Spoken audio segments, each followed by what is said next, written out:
Dans cette vidéo, venez à la rencontre de Régent Côté de Merci la Terre qui va vous expliquer comment est-ce qu'il participe dans ce projet de sélection, quels sont ses critères et ses objectifs.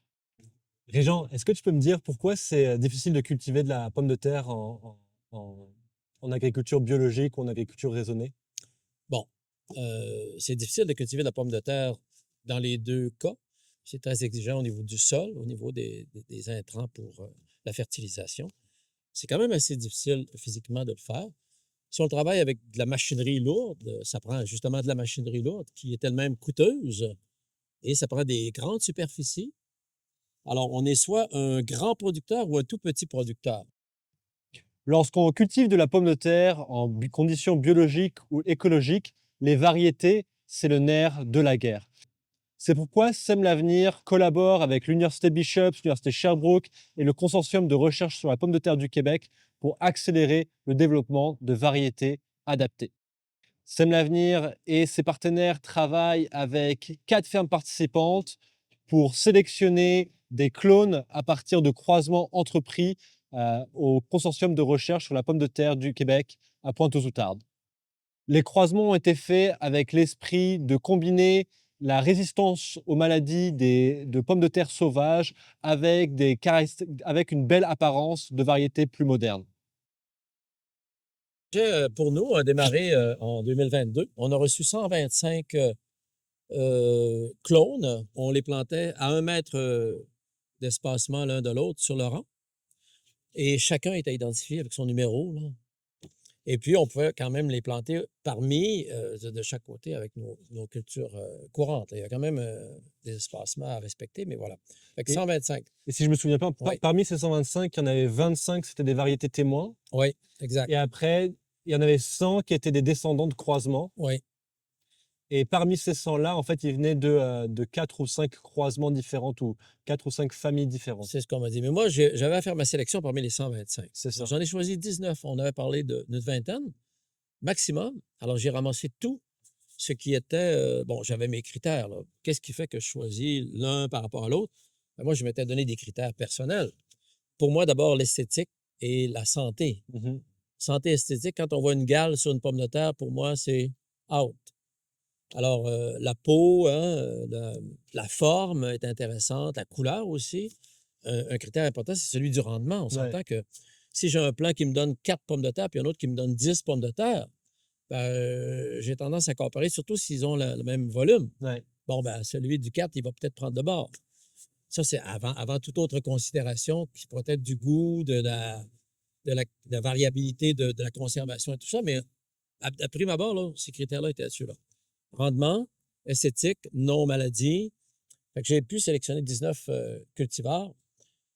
Des 19 en 2023 qu'on a plantés, ben là, on les plantait sur une densité un peu plus normale d'un pied, là, chaque sujet. Et puis, moi, j'avais planté, si je ne m'abuse, est-ce que c'était 10 de chaque? Je pense que c'était 10 ou 20. Je pense qu'on avait planté 20. J'en avais planté 20, oui. Donc, ça a donné quand même des résultats intéressants si je me comparais à d'autres régions. Mais l'année dernière, on était dans un environnement particulier, puisqu'il y avait du milieu partout au Québec.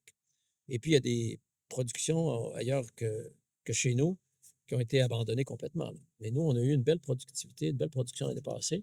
Aujourd'hui, on récolte. On récolte ce qu'on a semé autour du 13-15 mai. Puis déjà, la qualité, on peut dire que sur la 19 pommes de terre que j'ai testées, il y en a une seule qui montre une présence de gale. Autrement, la peau est très belle, la taille est agréable aussi, le nombre est au rendez-vous. Et donc derrière nous, on a un rang avec les variétés du projet de recherche. Et après, t'as quoi d'autre dans ta parcelle? Alors, moi, dans ma parcelle, j'ai planté 2 rangées de mes pommes de terre à moi, la semence sur 120 mètres de projet de recherche, puis 6 autres rangs de pommes de terre bleues Merci la Terre. J'ai une pomme de terre blanche qui vient de chez Pommes de terre Lac-Saint-Jean, puis la Reine Maria. J'ai sélectionné 9 variétés sur les 19 et c'est ce que j'ai planté cette année. C'est ce qu'on a récolté tout à l'heure. C'est ce qu'on vient de récolter. Donc, sur ces 9 variétés, qu'on a planté, ben moi, j'en avais planté 40 sur des parcelles que j'ai fait en double. Donc, j'ai planté 2 fois 40 de chacune de mes 9 variétés sélectionnées. Et puis, ça a donné quand même des résultats étonnants. Parmi ce qu'on a récolté aujourd'hui, est-ce que tu vois du potentiel? Il y a certainement du potentiel pour le marché plus de niche, local, dans les variétés que vous avez évaluées cette année. Il y a même une ou deux variétés que je vois à potentiel marché plus commercial D'accord. qui pourraient marier les deux là, au niveau des volumes. Mhm. Donc, oui, il y a des variétés intéressantes. Tu disais vous avez des critères en conventionnel, il y a des critères en biologique. Où est-ce que tu penses que ces critères se retrouvent? Les critères se rejoignent. Le biologique, sauf erreur, va mettre pratiquement aucun intrant au niveau des pesticides. Corrige-moi, mais sinon, les producteurs conventionnels, de plus en plus et depuis quelques années, ils tendent à y aller avec des variétés avec moins d'intrants, des nouvelles variétés qui vont prendre moins de pesticides aussi, moins d'azote, moins d'engrais. Donc, on tend à aller vers le. Sans être bio, Ouais, sans on la tend à certification. s'améliorer, c'est ça, vers là. Donc, c'est là qu'on peut se rejoindre dans certaines variétés. Et il y a des défis pour la commercialisation pour que ce soit rentable pour un producteur de semences certifiées pour produire pendant des clones pendant plusieurs années et les écouler sur le marché.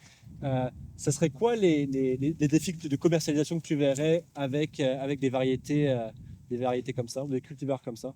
Ben, le défi de faire de la semence pour la production bio, c'est toujours malheureusement le volume versus la rentabilité. C'est pour ça que je crois que s'il y a des variétés qui pourraient se marier dans les deux productions, on pourrait avoir un volume intéressant puis trouver des variétés qui fonctionneraient dans les deux Dans les deux créneaux. secteurs. Dans les deux créneaux, voilà.